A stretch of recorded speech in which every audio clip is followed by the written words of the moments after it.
نبی صلی اللہ علیہ وسلم کی سب سے پہلی زوجہ محترمہ سیدہ خدیجہ بنت خویلد رضی اللہ عنہا ہیں۔ نبی صلی اللہ علیہ وسلم کے فرزند ابراہیم رضی اللہ عنہ کے سوا آپ کی ساری اولاد انہی سے ہوئی۔ آپ صلی اللہ علیہ وسلم پوری زندگی اس وفا شیار بیوی کو یاد کرتے رہے۔ سیدہ خدیجہ رضی اللہ عنہا کے والد کا نام خویلد اور والدہ کا نام فاطمہ تھا۔ سیدہ خدیجہ رضی اللہ عنہا کے والد اپنے قبیلے میں اونچی حیثیت کے آدمی تھے۔ ہر شخص انہیں عزت اور احترام کی نگاہ سے دیکھتا تھا۔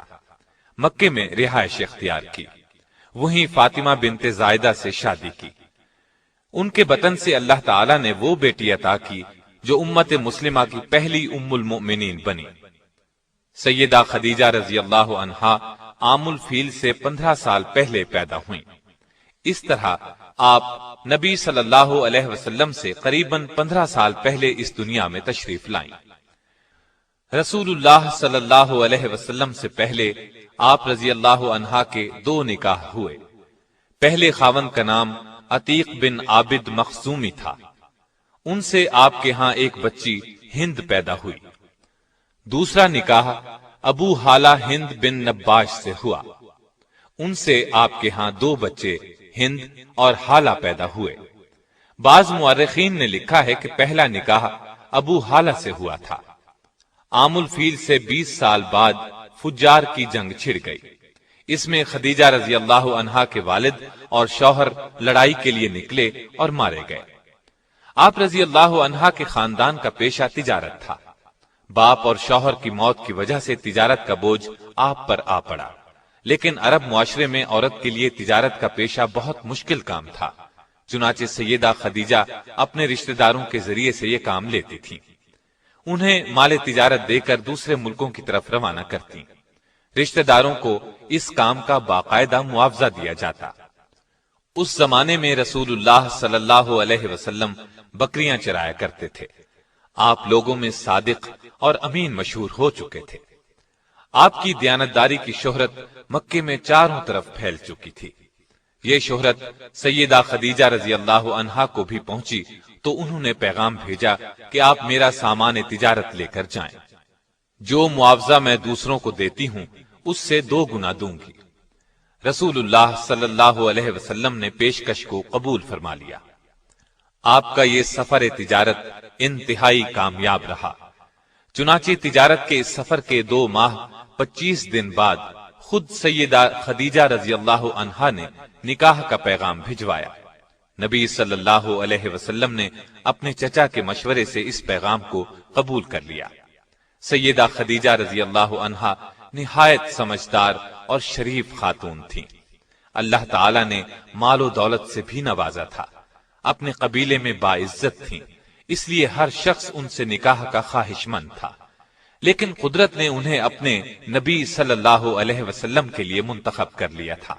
اس طرح نکاح کی تاریخ طے ہو گئی۔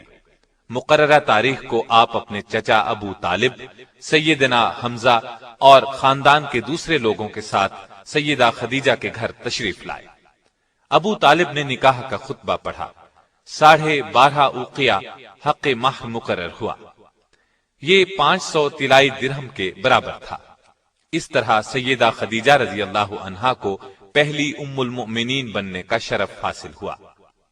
آپ رضی اللہ عنہا کا پہلا لقب طاہرہ تھا۔ اس طرح آپ خدیجہ طاہرہ کے نام سے مشہور ہوئیں۔ نکاح کے وقت رسول اللہ صلی اللہ علیہ وسلم کی عمر 25 سال تھی۔ سیدہ خدیجہ کی عمر 40 سال کی تھی۔ نکاح کے بعد سرداران قریش اور دیگر لوگوں نے مبارکباد دی۔ نبی اکرم صلی اللہ علیہ وسلم کی زوجیت میں آنے کے بعد سیدہ خدیجہ نے اپنا سارا مال و اسباب آپ کے قدموں میں ڈھیر کر دیا۔ اس سے آپ کو روزی کمانے کی فکر سے نجات مل گئی۔ اب آپ تھے اور اللہ کی عبادت۔ سیدہ خدیجہ نے ہر مشکل اور پریشانی کے وقت نبی صلی اللہ علیہ وسلم کو تسلی دی، دلاسا دیا اور پریشانی دور کرنے کے لیے جو کچھ کر سکتی تھیں کرتی رہیں۔ مثلا جب آپ پر پہلی وحی یعنی اقرا بسم ربک الذی خلق غار حرا میں نازل ہوئی تو نبی اکرم صلی اللہ علیہ وسلم گھر تشریف لائے، بدن مبارک پر لرزہ طاری تھا۔ سیدہ خدیجہ رضی اللہ عنہا سے فرمایا مجھے کپڑا اوڑھا دیں۔ جب کچھ دیر بعد گھبراہٹ دور ہوئی تو غار ہرا میں پیش آنے والا واقعہ سیدہ خدیجہ سے بیان کیا۔ سیدہ خدیجہ نے آپ کو تسلی دی اور کہا قسم ہے اس ذات کی جس کے قبضے میں میری جان ہے، میں امید رکھتی ہوں کہ آپ اس امت کے نبی ہوں گے۔ اس کے بعد سیدہ خدیجہ رضی اللہ عنہا آپ صلی اللہ علیہ وسلم کو اپنے چچا زاد بھائی ورقہ بن نوفل کے پاس لے گئیں۔ آپ نے پورا واقعہ سنایا۔ اس واقعے کو سن کر انہوں نے یقین کے لہجے میں کہا یہ وہی فرشتہ ہے جو موسیٰ علیہ السلام پر اترا تھا، کاش میں اس زمانے تک زندہ رہوں جب آپ کی قوم آپ کو وطن سے نکالے گی۔ اگر میں نے آپ کا وہ زمانہ پایا تو میں آپ کی ضرور مدد کروں گا۔ اللہ کے حکم سے جب آپ نے نبوت کا باقاعدہ اعلان فرمایا تب بھی سب سے پہلے سیدہ خدیجہ رضی اللہ عنہا ہی نے آپ کا پیغام قبول فرمایا اور ایمان لائیں۔ مردوں، عورتوں اور بچوں سبھی میں سب سے پہلے ایمان لائیں۔ آپ رضی اللہ عنہا نے نہ صرف نبوت کی تصدیق کی بلکہ آغاز اسلام میں آپ صلی اللہ علیہ وسلم کی سب سے بڑی مددگار بھی تھیں۔ آپ صلی اللہ علیہ وسلم کو چند سال تک کفار اذیت نہ دے سکے۔ اس میں بڑی حد تک سیدہ خدیجہ رضی اللہ عنہا کا اثر کام کر رہا تھا۔ مکے میں سیدہ خدیجہ کا بہت اثر رسوخ تھا۔ مشرکین نبی صلی اللہ علیہ وسلم کو جھٹلاتے تھے، اس سے آپ کو بہت صدمہ ہوتا، لیکن یہ صدمہ سیدہ خدیجہ کے پاس آ کر دور ہو جاتا تھا، اس لیے کہ وہ آپ صلی اللہ علیہ وسلم کی باتوں کی تصدیق کرتی اور مشرکین کے سلوک کو بے اثر کر دیتی تھی۔ سات نبوی میں قریش مکہ نے آپ صلی اللہ علیہ وسلم سے، آپ کے حامیوں سے اور بنو ہاشم سے تمام تر تعلقات توڑ لیے اور آپ صلی اللہ علیہ وسلم کو ان تمام لوگوں سمیت شیب ابی طالب میں رہنے پر مجبور کر دیا۔ وہاں آپ صلی اللہ علیہ وسلم کو 3 سال تک رہنا پڑا۔ یہ زمانہ سخت تکلیف دہ تھا۔ بچوں کے بھوک سے بلبلانے کی آوازیں سنائی دیتی تھیں۔ اس گھاٹی میں سیدہ خدیجہ بھی آپ صلی اللہ علیہ وسلم کے ساتھ تھیں۔ آپ نے بھی ہر وہ تکلیف برداشت کی جو دوسرے کر رہے تھے، پتے کھا کر گزارا کیا۔ ان حالات میں سیدہ خدیجہ رضی اللہ عنہا کے اثر و رسوخ سے کبھی کبھار کھانا پہنچ جاتا تھا۔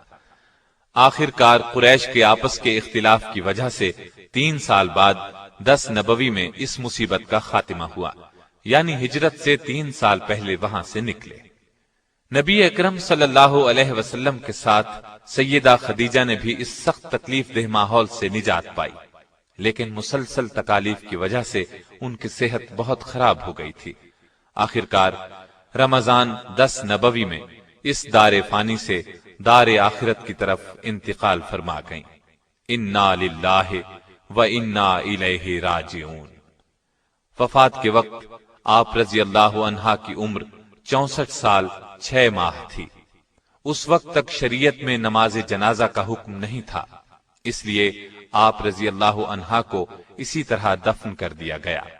رسول اللہ صلی اللہ علیہ وسلم خود ان کی قبر میں اترے اور سب سے زیادہ غمگسار بیوی کو قبر کی آغوش میں رکھا۔ آپ رضی اللہ عنہا کی قبر جنت المعلا میں ہے۔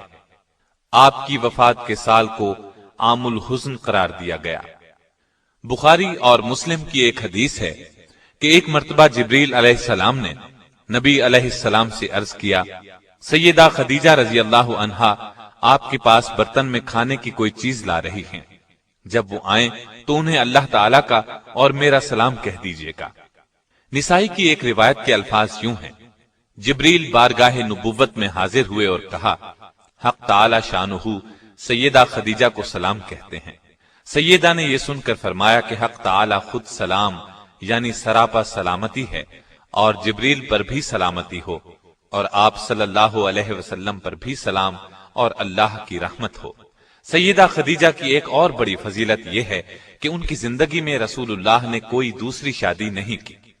معلوم ہوا آپ ان سے بہت محبت کرتے تھے۔ بخاری اور مسلم کی روایات کے مطابق آپ نے انہیں جنت میں ایسے محل کی بشارت دی جو موتی کا ہوگا۔ بلکہ مسند احمد میں روایت ہے کہ رسول اللہ صلی اللہ علیہ وسلم نے فرمایا، مجھے حکم دیا گیا ہے کہ میں خدیجہ کو جنت میں ایک ایسے محل کی بشارت دوں جو موتیوں سے بنا ہوا ہوگا، جس میں شور و غل اور محنت و مشقت نہیں ہوگی۔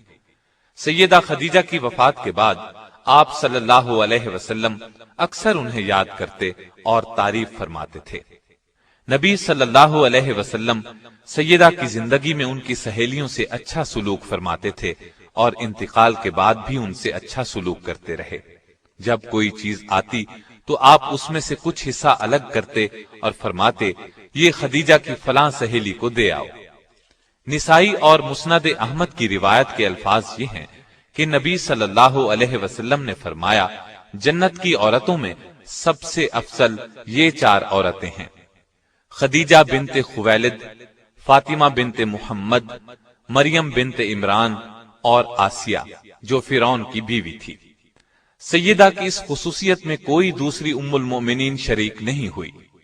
بخاری، مسلم اور مسند احمد کی ایک روایت میں سیدہ خدیجہ کو تمام جہانوں کی عورتوں سے بہتر فرمایا۔ آپ کے پہلے خاوند سے ایک بیٹے ہند تھے، یہ آپ کے ساتھ ہی ایمان لے آئے۔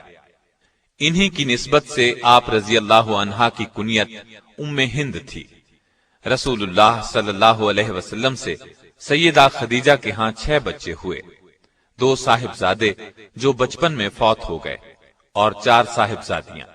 ان کی تفصیل یہ ہے: قاسم رسول اللہ صلی اللہ علیہ وسلم کے سب سے بڑے صاحبزادے تھے، انہی کے نام پر آپ کی کنیت ابو القاسم تھی۔ بچپن میں مکے میں انتقال کر گئے۔ دوسرے صاحبزادے عبداللہ تھے، یہ بھی کم عمری میں ہی انتقال کر گئے۔ ان کے لقب طیب و طاہر تھے، اس لیے کہ یہ زمانہ نبوت میں پیدا ہوئے تھے۔ سیدہ زینب رضی اللہ عنہا، یہ رسول اللہ صلی اللہ علیہ وسلم کی سب سے بڑی صاحبزادی تھی، اور دوسری صاحبزادیاں سیدہ رقیہ رضی اللہ عنہا، سیدہ ام کلثوم رضی اللہ عنہا اور سیدہ فاطمہ رضی اللہ عنہا ہیں۔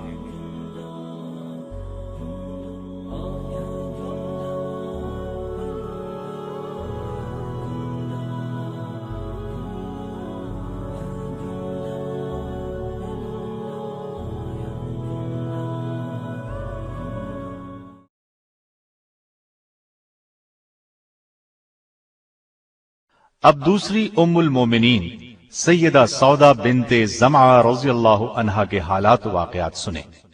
آپ کا نام سودا تھا، والد کا نام زمعہ بن قیس اور والدہ کا نام شموس بنت قیس تھا۔ قبیلہ عامر بن لوئی سے تھی۔ یہ قریش کا ایک مشہور قبیلہ تھا۔ آپ کی کنیت ام الاسود تھی۔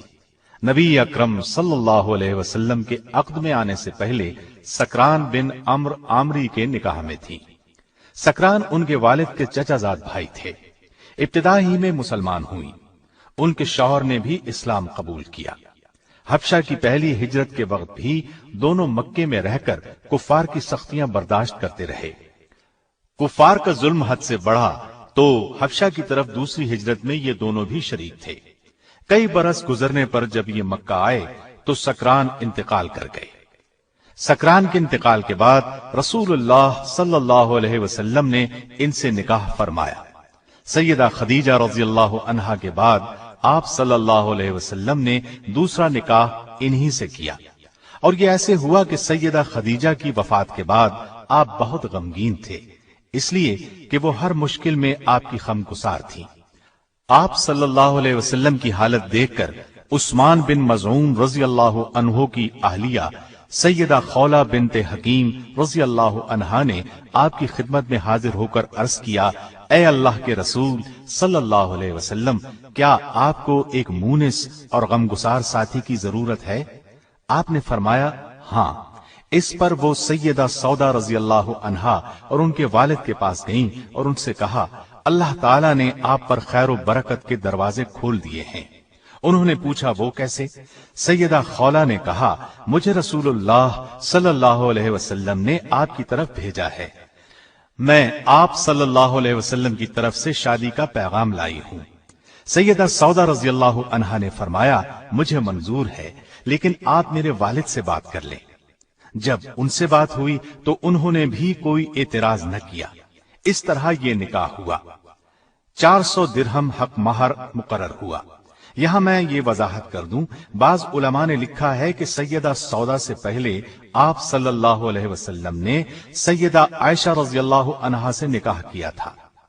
حافظ ابن کثیر نے اسی کو صحیح کہا ہے، لیکن بہت سے دوسرے مورخین اور علماء کا قول ہے کہ دوسرا نکاح سیدہ سودا رضی اللہ عنہا سے ہوا تھا۔ سیدہ سودا رضی اللہ عنہا کے مکمل حالات کتابوں میں زیادہ نہیں ملتے۔ نبوت کے 13ویں سال نبی کریم صلی اللہ علیہ وسلم نے ہجرت فرمائی اور مدینے تشریف لے گئے۔ وہاں سے آپ نے زید بن حارثہ رضی اللہ عنہ کو مکہ مکرمہ بھیجا تاکہ وہ سیدہ سودا اور دوسرے اہل خانہ کو مدینے لے آئے۔ ان کے آنے سے پہلے ہی آپ صلی اللہ علیہ وسلم نے ان کے لیے رہائش کا بندوبست کر دیا۔ 10 ہجری میں رسول اللہ صلی اللہ علیہ وسلم نے حج کیا۔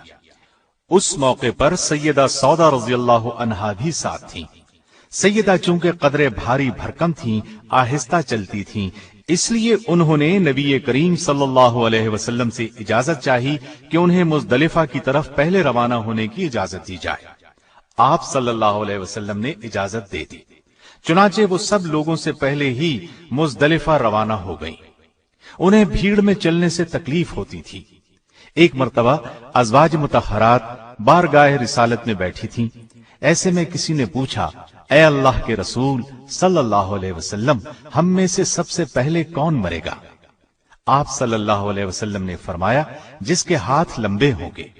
ازواج مطہرات نے اس بات کے ظاہری معنی لیے اور آپس میں ہاتھ ناپنے لگی۔ سب سے بڑا اور لمبا ہاتھ سیدہ سودا کا تھا، لیکن جب سب سے پہلے سیدہ زینب رضی اللہ عنہا کا انتقال ہوا تو انہیں معلوم ہوا کہ ہاتھ کی لمبائی سے آپ صلی اللہ علیہ وسلم کا مقصد سخاوت اور فیاضی تھا۔ طبقات ابن سعد کی روایت کے مطابق آپ کا انتقال خلافت امیر معاویہ رضی اللہ عنہ کے دور میں ہوا۔ ایک روایت یہ بھی ہے کہ سیدنا عمر رضی اللہ عنہ کے دور خلافت میں انتقال ہوا۔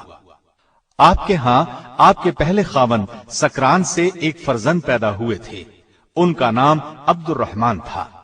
وہ جنگ جلولہ میں شہید ہوئے۔ نبی کریم صلی اللہ علیہ وسلم سے آپ کے ہاں کوئی اولاد نہیں ہوئی۔ آپ سب سے زیادہ دراز قد اور موٹاپے کی طرف مائل تھی۔ کتب احادیث میں آپ سے صرف 5 احادیث روایت کی گئی ہیں، ان میں سے ایک صحیح بخاری میں بھی ہے۔ آپ نبی کریم صلی اللہ علیہ وسلم کے اخلاق کی جیتی جاگتی تصویر تھی۔ اطاعت اور فرمانبرداری تو ان میں کوٹ کوٹ کر بھری ہوئی تھی۔ سیدنا ابو ہریرہ رضی اللہ عنہ فرماتے ہیں کہ نبی اکرم صلی اللہ علیہ وسلم نے حجۃ الوداع کے موقع پر تمام ازواج مطہرات کو مخاطب کر کے فرمایا، اس حج کے بعد اپنے گھروں میں بیٹھنا۔ چنانچہ سیدہ سودا اور سیدہ زینب بنت جحش نے اس حکم کی نہایت سختی سے تعمیل کی۔ سیدہ سودا رضی اللہ عنہا نے تو اس فرمان پر اس شدت کے ساتھ عمل کیا کہ کبھی حج پر بھی نہ گئیں۔ فرمایا کرتی تھیں، میں حج اور عمرہ دونوں کر چکی ہوں اور اب رسول اللہ صلی اللہ علیہ وسلم کے حکم کے مطابق گھر سے نہ نکلوں گی۔ سیدہ سودا رضی اللہ عنہا حد درجے سخی تھیں۔ اس صفت میں بھی آپ کا خاص مقام ہے۔ درہم و دینار سے انہیں کوئی محبت نہیں تھی، اللہ کے راستے میں خرچ کر دیتی تھیں۔ ایک مرتبہ سیدنا عمر رضی اللہ عنہ نے سیدہ کی خدمت میں درہموں کی بھری ایک تھیلی بھیجی۔ لانے والے سے پوچھا، اس میں کیا ہے؟ انہوں نے بتایا درہم ہیں۔ فرمایا، کھجوروں کی طرح اب درہم بھی تھیلی میں بھیجے جانے لگے ہیں۔ یہ کہہ کر تمام کے تمام تقسیم کر دیے۔ آپ نے نبی کریم صلی اللہ علیہ وسلم سے الگ ہونے کے خوف سے اپنی باری عائشہ صدیقہ رضی اللہ عنہا کو دے دی۔ رسول اللہ صلی اللہ علیہ وسلم نے ان کی اس بات کو منظور فرما لیا۔ اور اگر کسی عورت کو اپنے خاوند کی طرف سے زیادتی یا بے رغبتی کا اندیشہ ہو تو میاں بیوی پر کچھ گناہ نہیں کہ آپس میں کسی چیز پر صلح کر لیں، اور صلح بہتر چیز ہے۔